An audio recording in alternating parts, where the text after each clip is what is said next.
Welcome back to the deep dive. Today we're dissecting a concept that it almost feels wrong to say out loud. It does a bit, yeah. You know, usually when we look at the trucking industry, especially here in the, let's face it, complex and gritty South African market, we're talking about managing chaos. Right.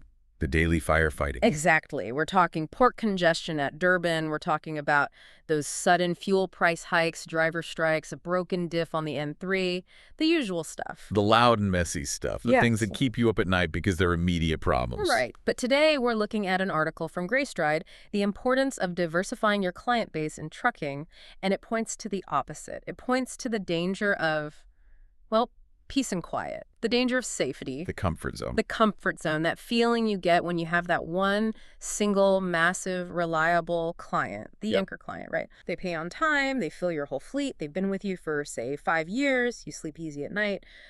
But what this research suggests is that this specific kind of peace is actually a prelude to a disaster. It's a full summit. That's really the best way I can describe it. You think you've climbed the mountain, you're at the top, but you're actually just standing on a cliff edge. Wow. The core argument Greystride is making here is that reliability, when it's concentrated in one single source, is actually fragility disguised as success. That is a heavy statement. Fragility disguised as success. Okay, so our mission today is to tear that illusion down. We're going to unpack why putting all your eggs in one basket is a strategic suicide mission for fleet owners. And more importantly, the how. Yes, the how. Because it's easy for us to sit here and just say diversify. But if you've got 30 trucks specifically kitted out for coal, you can't just start hauling, I don't know, bananas tomorrow. Precisely. And that's where so many fleet owners get stuck. They get the risk, intellectually, but operationally, they feel trapped. So we need to bridge that gap. We have to bridge the gap between the strategy, I need more clients, and the tactical reality of, okay, how do I actually pivot my equipment and my ops without going bankrupt in the process? Let's start with the trap itself, the golden handcuff, so to speak. I'm a fleet owner. I land a huge contract with a major mine or maybe a massive agricultural co-op. They take up 90% of my capacity. Why is that bad? I mean, most people spend their whole lives trying to get that one contract. And it is the dream at first. Let's be fair. It stabilizes your cash flow. You can walk into a bank, get finance for new rigs because you've got that contract on paper. Sure. But Greystride points out this critical psychological shift that happens. You effectively stop being a business owner. You start being a glorified employee, but with all the liability. So you have all the overheads, the maintenance, the HR issues, and they have all the control. Exactly. And the real risk is you don't control their boardroom. The article highlights 3 specific ways these perfect clients can fail. And these aren't theoretical. We see them in the South African market all the time. The first one is a sector-specific downturn. Give us the local context on that. What does that look like? Okay, look at commodities. If your whole business is hauling manganese or chrome, you are completely tied to global markets. If the global price drops by 15% or the exchange rate shifts, that mine doesn't just produce less.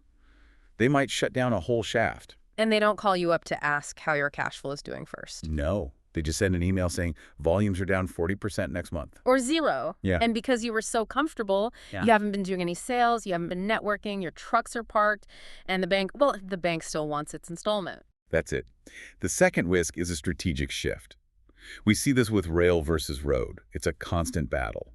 Rail is unreliable, sure, but if your big client decides to trial a new rail corridor to the coast to save on carbon tax or just pure transport costs, you lose that volume overnight. It's completely outside of your control. You could be the best, most reliable trucker in the world, but if their strategy shifts to rail, you're out. You're out. And the third one, this is the one that really catches people off guard because it feels like a betrayal. It's in-housing. When the client becomes your competitor. Yes. You've done such a good job to them, you've run such a tight ship, showing them how essential transport is, that they look at the line item on their P&L and say, wait a minute, we're spending 20 million Rand a year with this guy. Why don't we just loose our own fleet and hire a transport manager? It's brutal. You've essentially trained your own replacement. You showed them how easy you make it look. And if that one client is 80% of your business, you are dead in the water. You're not just losing a contract, you are looking at liquidating your assets. You're scrambling. Okay, so let's get tangible. I want our listeners to be able to audit themselves, like right now. How do you know if you're safe or if you're just lucky? The source gives us a checklist for this, right? It does. There are three big red flags to look for. The first is what they call the revenue dependence ratio. The magic number Greystride gives is 50%. 50. So that's the cutoff. If a single client, a single entity, accounts for more than half your revenue, you are officially in the danger zone. That feels tight. I mean, in the early days of a fleet, isn't it normal to have one big client and helps you get on your feet? It's normal for a startup phase, absolutely, but it's not a sustainable place for a mature business. It's a phase you have to grow out of, not settle into. If you stay there for years, you've just surrendered all your leverage. You're building someone else's kingdom, not your own castle. Exactly. Which brings us to red flag number 2, sector over-reliance. This one's a bit trickier because you might have, say, 5 different clients and think, hey, I'm diversified. I got 5 invoices going out to 5 clients, but what if they're all citrus farmers in the same district in Limpopo? So if there's a drought or black spot disease or the port in Durban has a backlog on reefer plugs? All 5 of your clients stop shipping at the exact same time. You haven't actually diversified your risk. You've just spread the same risk across different letterheads. That's what they call correlated risk. It is. True diversification means having non-correlated risks. You want a client who is busy when your other client is quiet. You want that balance. Okay, we'll get to how you build that portfolio in a second, but I want to hit the third red flag because I think this is the one that hurts the most emotionally for business owners. Pricing pressure. This is the symptom. This tells you the disease is already pretty advanced.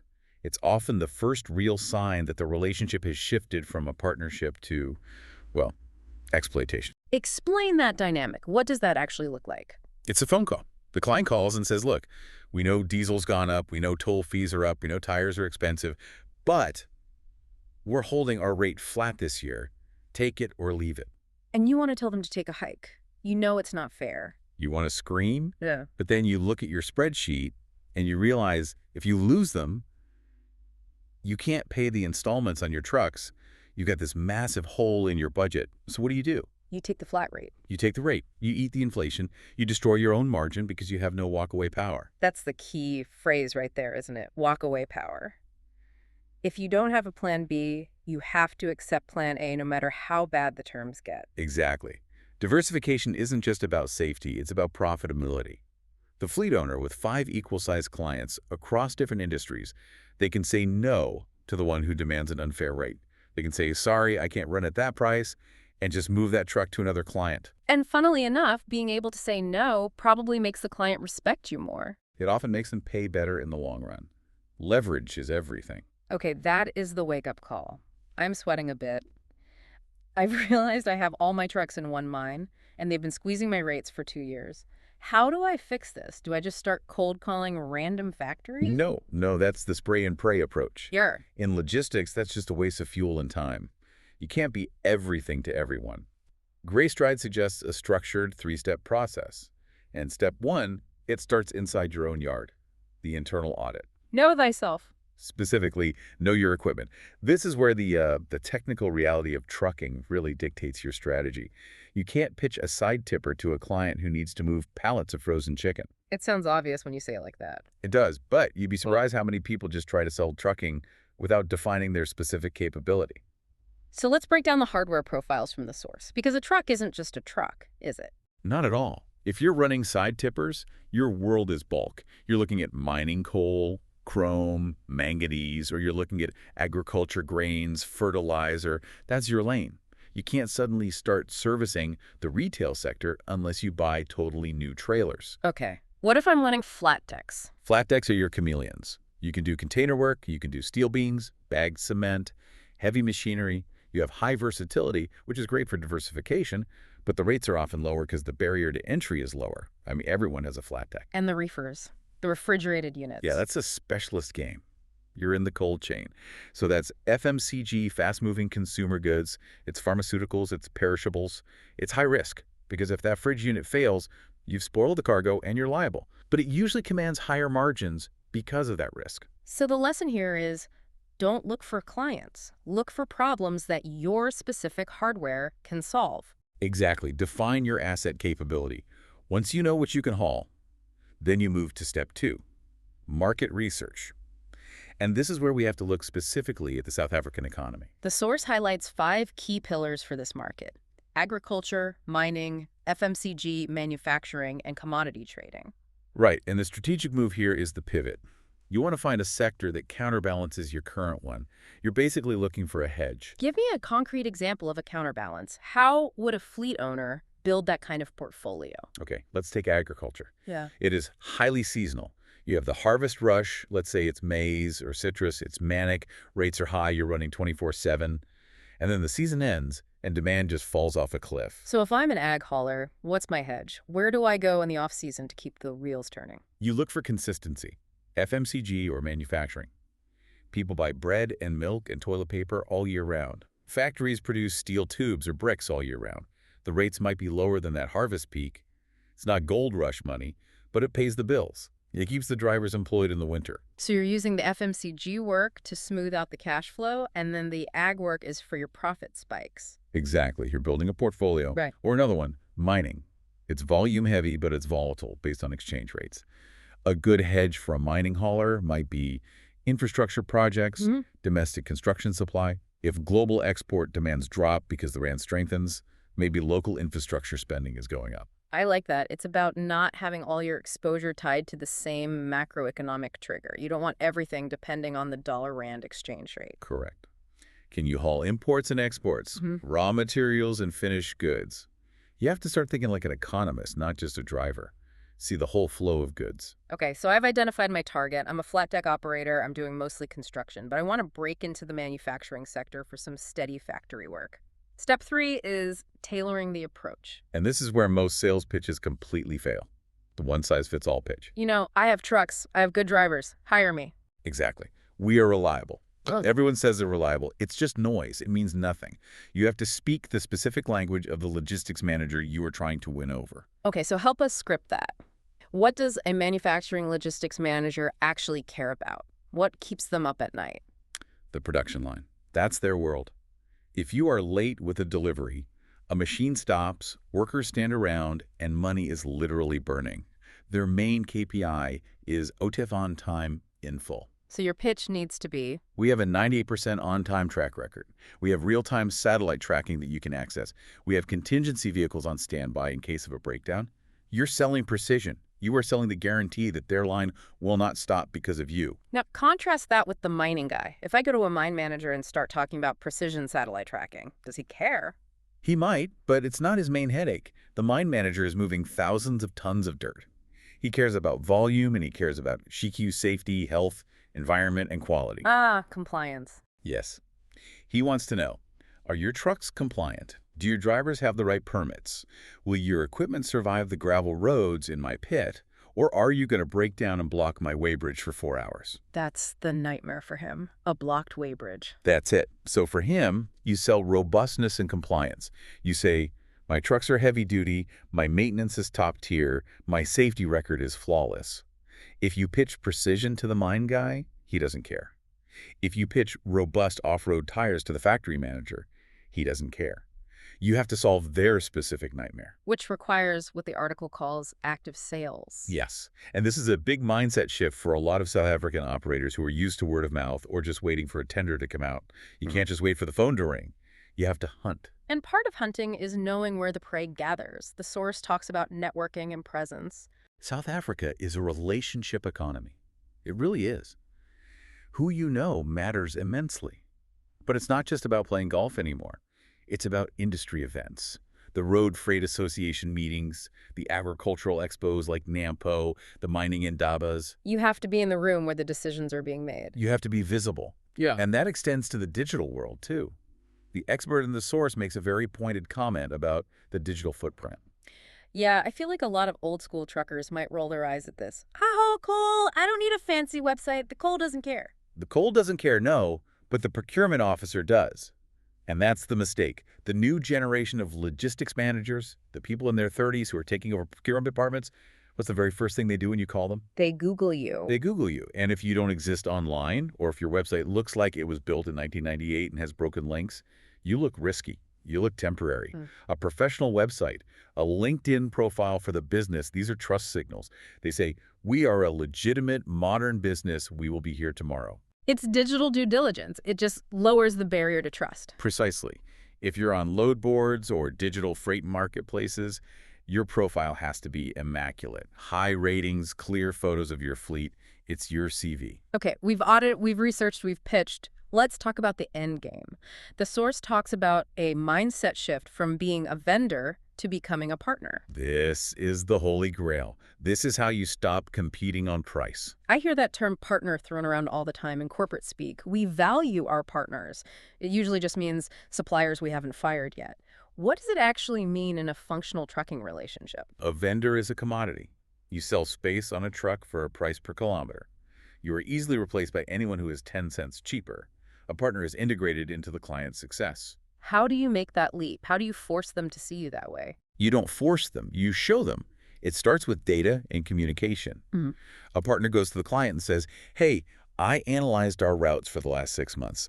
I noticed that on Tuesdays, your receiving dock is always backed up, which costs us both time. What if we shifted those deliveries to Wednesday morning? I could probably drop my rate by 5% because I can turn the truck faster. Wow, that's powerful. You're solving a problem they might not have even known they had. You're saving them money without them even asking. You're thinking about their efficiency, not just your own.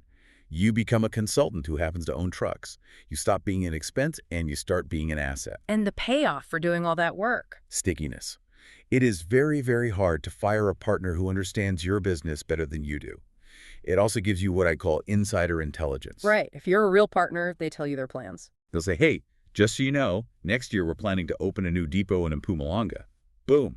Now you have a 6-month head start to set up operations there, maybe find a yard, hire local drivers, before any of your competitors even know the depot exists. That is true resilience. You're no longer just reacting to the market, you're anticipating it, you're ahead of the curve. Exactly. And that circles all the way back to the comfort zone idea we started with. The danger of that comfort zone is that it makes you intellectually lazy. You stop looking for that next depot. Diversification forces you to stay sharp. It forces you to learn new sectors, new routes, new client needs. It builds a muscle that protects you when the crisis finally hits. And in this industry, the crisis always hits. It's not a matter of if, it's just when. Always. So let's bring this home. We've covered a lot of ground today. To recap, the safe client. It's a myth. If you are over 50% dependent on one contract, you are vulnerable. You're walking a tightrope. We talked about the hardware audit. Knowing if you are a bulk hauler, a pallet hauler, or a cold chain specialist, and then finding new customers in that specific lane. We looked at the market pivot, using different sectors like FMCG or manufacturing to hedge against the volatility you get in mining or agriculture. We discussed the pitch, stopping that generic "we are reliable" speech and actually starting to speak the language of your clients' KPIs, OTIF for factories, CHEQ for mines. And finally, that shift to partnership, integrating yourself so deeply that you become indispensable. It sounds like a lot of work. And I know listening to this, some fleet owners might be thinking, look, I'm already drowning in operations. My drivers are calling me. A truck is stuck at the border. Now you want me to be a strategy consultant too. It is heavy lifting, I won't lie. But the alternative is fragility. And it's worth noting that Greystride, the source of this deep dive, this is exactly what they specialize in. They help South African fleet owners navigate this exact transition. So you don't have to figure it all out on the back of a cigarette box. There is help available to actually map this out. Absolutely. You don't have to walk the road alone. Before we sign off, I want to leave our listeners with the provocative thought. We like to end with a challenge, something to chew on while you're on the road. Let's do it. I want you to imagine your phone rings right now. Literally, just pause this for a second and imagine the phone ringing. It's your biggest client, the one who pays all the bills, the one you rely on. They tell you that due to corporate restructuring or a buyout or whatever, they are canceling your contract effective immediately. The nightmare scenario. Would your business survive the month? Not would it be hard? I mean, would you actually survive? Can you make payroll? Can you pay the bank? Or do the doors close in 30 days? If the answer to that is no, or even a hesitant, I think so, then diversification isn't a nice-to-have strategy for next year. It's an emergency requirement for today. Don't wait for the phone call to start building the safety net. Start digging the well before you're thirsty. On that note, thank you for diving deep with us. Keep those wheels turning, watch your blind spots, and we'll catch you on the next one. Safe travels.